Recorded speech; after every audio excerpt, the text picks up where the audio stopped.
XAI, la filiale d'intelligence artificielle d'Elon Musk. Derrière ce nom se cache une histoire assez folle, une histoire de restructuration, de promesses rompues et surtout un pari qui pourrait bien redéfinir les règles du jeu. Allez, on décrypte ça ensemble.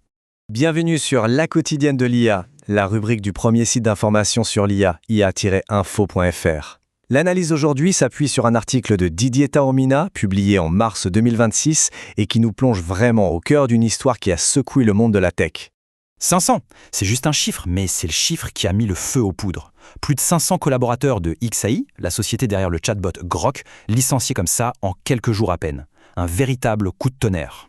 Et attention, cette vague de licenciements, ce n'était pas un simple ajustement. Non, c'était bien plus. Un virage stratégique mené à marche forcée qui a laissé des centaines d'employés complètement sous le choc, sans aucun préavis.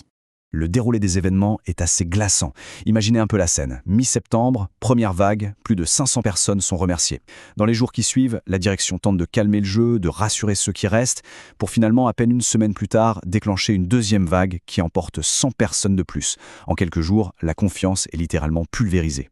Mais au cœur de ce chaos, un événement encore plus stupéfiant était sur le point de se produire. Et tout ça tourne autour de la personne choisie pour reprendre les rênes de l'équipe qui venait d'être décimée. La question se pose alors, qui peut bien prendre la tête d'une équipe aussi stratégique, forte de 900 collaborateurs en pleine crise? On s'attend à un vétéran de l'industrie, non? Un manager ultra expérimenté? Eh bien la réponse a de quoi laisser pantois, Diego Pasini. À seulement 20 ans, il est encore étudiant. Son parcours? Tenez-vous bien.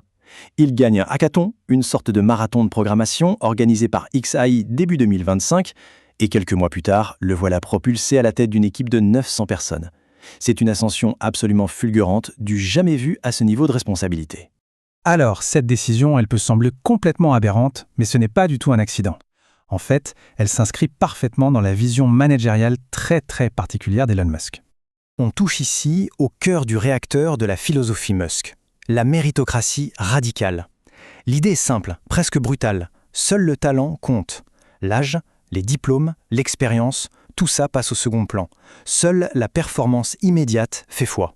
Et comme on peut le voir ici, ce n'est pas un cas isolé, loin de là. On retrouve exactement le même schéma avec Luc Faritor, 24 ans, qui a été placé à un poste clé dans une autre structure co-dirigée par Musk. Lui aussi est entouré de collaborateurs très jeunes. Ce n'est pas une coïncidence, c'est une méthode. Mais évidemment, cette philosophie a un coût humain. En interne, l'onde de choc de ces décisions a créé un climat de peur et de défiance généralisée. Le témoignage d'un employé anonyme résume parfaitement la situation. Un climat de panique généralisé. La peur de la prochaine vague de licenciements s'est installée et durablement dans les bureaux. Plusieurs choses ont nourri cette panique. D'abord, les promesses de la direction, qui ont été balayées par les faits. Ensuite, ces fameux entretiens individuels où chacun doit prouver sa valeur. C'est une véritable épée de Damoclès. Et puis, le plus grave sans doute, la tolérance zéro pour la critique. 2 employés ont vu leurs accès informatiques coupés instantanément, juste pour avoir osé commenter la nomination de Pasini. Au-delà du management et de l'ambiance, ces décisions posent une question fondamentale sur la stratégie de XAI dans cette course effrénée à l'intelligence artificielle. Pour bien comprendre l'enjeu, il faut savoir une chose. L'annotation de données, c'est le carburant d'une IA, c'est essentiel.